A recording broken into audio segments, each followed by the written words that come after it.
Catus Maximus here. Reviewed a few TrueCraft tools from yesteryear, including this 12-point socket set. I ended up running into another 3/8 drive socket set I thought was curious because it had partially 6-point and partially 12-point. So TrueCraft switched up their sockets. There's a Japanese company called Catus. TrueCraft sockets are known for being one of the most popular of the Japanese-made hand tools. Some of them were made by Top Tools, which is still around.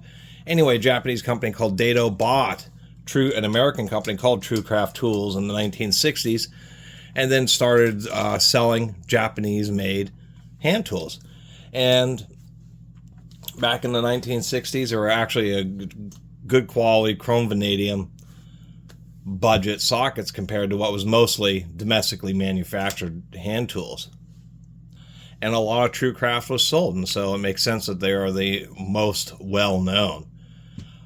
Part of the point of this video is updating not only a little bit about the history, but also the fact that the name TrueCraft Tools has now been picked up by a British company. So in the United Kingdom, there's a website called Spalding's, spelled just the same way as the Spalding sports equipment company, except for with an S on the end, Spalding's.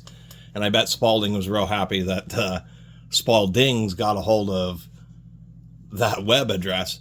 But nonetheless, they're still selling TrueCraft branded tools, although they're not Japanese made.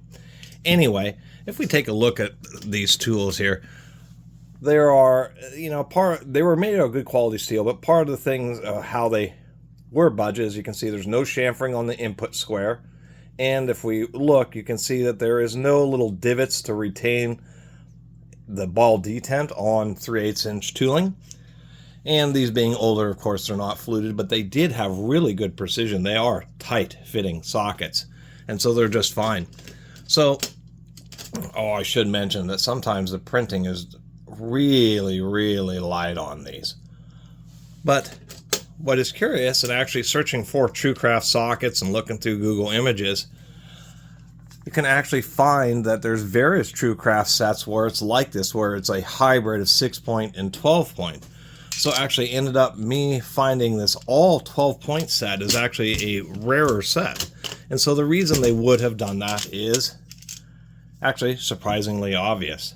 The smaller the sockets, say if we get down here to the 10 millimeter,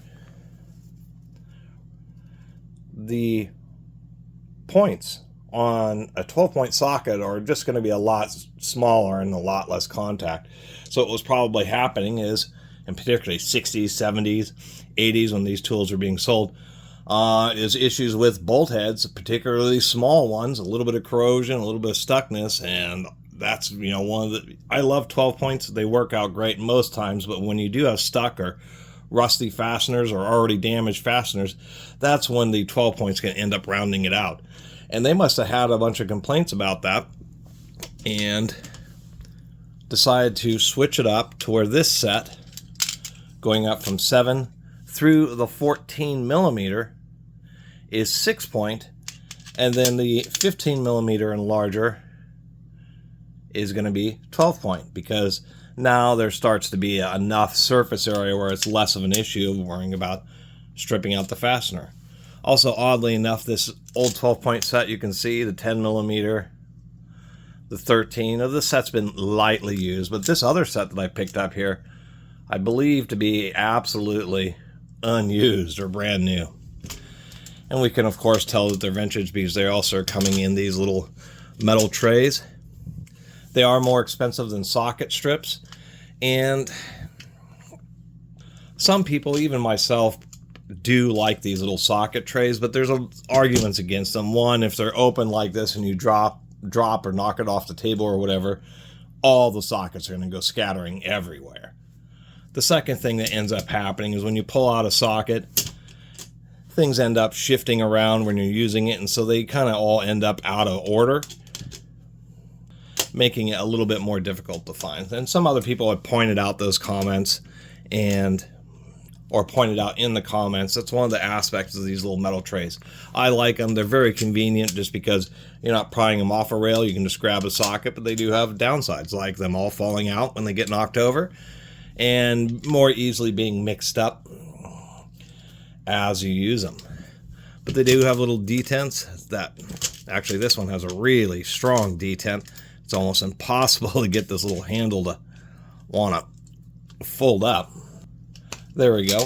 But they're kind of just an interesting part of tool history, and once again they were indeed the most popular Japanese made tool brand. There's lots of good Japanese tool brands, Koken, etc., Nepros and stuff, which are excellent tools, but they aren't as well known in the United States as TrueCraft was.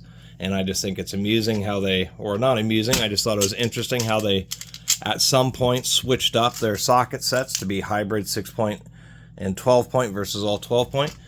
And the fact that actually their name still lives on in the United Kingdom. Anyway, really appreciate everybody who's been watching. See you next time.